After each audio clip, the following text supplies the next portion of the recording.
dimulai ribuan tahun yang lalu. Di suatu hutan belantara di Tatar Sunda, hiduplah seorang putri raja yang gemar sekali menenun. Hingga suatu hari, ketika sedang menenun di suatu saung rangon, benang kainnya terjatuh jauh ke tanah.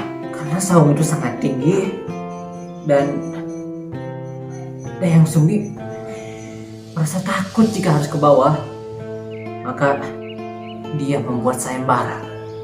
Barang siapa yang mengambilkan benang kain milikku, jika dia seorang wanita, akan aku jadikan saudari. Dan jika dia seorang pria, akan kujadikan dia suamiku. Tidak lama kemudian, datang seekor anjing hitam, namanya si Tumang. Dia membawa benang kain milik Dayang Sumbi. Karena janji yang ia buat, Dayang Sumbi pun menikahi si Tumang. Hingga pada suatu malam, Dayang Sumbi dibangunkan oleh seseorang. Di hadapannya berdiri seorang yang gagah. Dia ternyata adalah Tumang. Tahun demi tahun berlalu.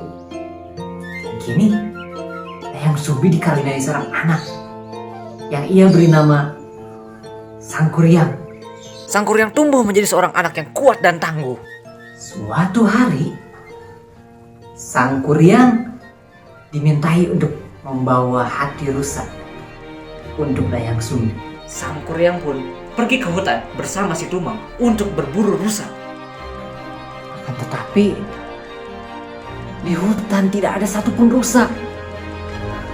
Dan si Tumang terus saja memainkan ranting kayu. Karena kesal, Sangkuriang melempar kayu itu. Dan ketika Tumang mengejarnya, Sangkuriang memanah Tumang dan mencabut hatinya. Sangkuriang pun pulang dan memberikan hati itu kepada ibunya. Sangkuriang merasa gelisah. Ia tahu ibunya pasti akan mengetahui apa yang dia perbuat. Dayang Sumbi keluar dari dapur, membawa makanan yang memiliki aroma sangat lezat. Dayang Sumbi pun memakan makanan itu dengan sangat lahap. Sampai Dayang Sumbi bertanya, Sangkuriang, kemana perginya Tumang? Kenapa dia tidak pulang bersamamu? Sangkuriang yang tidak bisa berbohong akhirnya memberitahukan apa yang sebenarnya terjadi kepada Dayang Sumbi. Dengar hal itu, Dayang Sumbi menjadi murka dan memukulkan centong sayur ke kepalanya. Pergi kau dari sini, dasar anak durhaka! Sangkuriang yang merasa sakit hati mendengar hal itu pergi dan meninggalkan Dayang Sumbi. Tahun demi tahun telah berlalu. Sangkuriang tumbuh menjadi seorang pemuda yang kuat, gagah, sakti, dan juga rupawan. Suatu hari, Sangkuriang sedang berpergian ke suatu desa.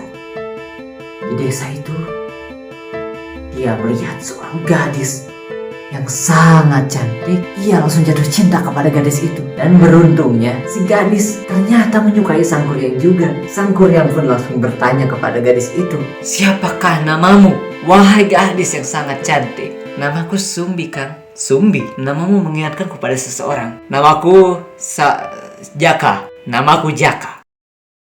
Sangkuriang sangat mencintai Sumbi. Dalam beberapa hari saja dia langsung melamarnya. Lalu dia menerima lamarannya. Sampai Sumbi melihat sebuah luka di kepala Jaka. Dayang Sumbi memberitahu Sangkuriang dirinya adalah ibunya yang menjadi awet muda karena memakan hati si Tumang. Dayang Sumbi putus asa, tidak bisa menyadarkan anaknya.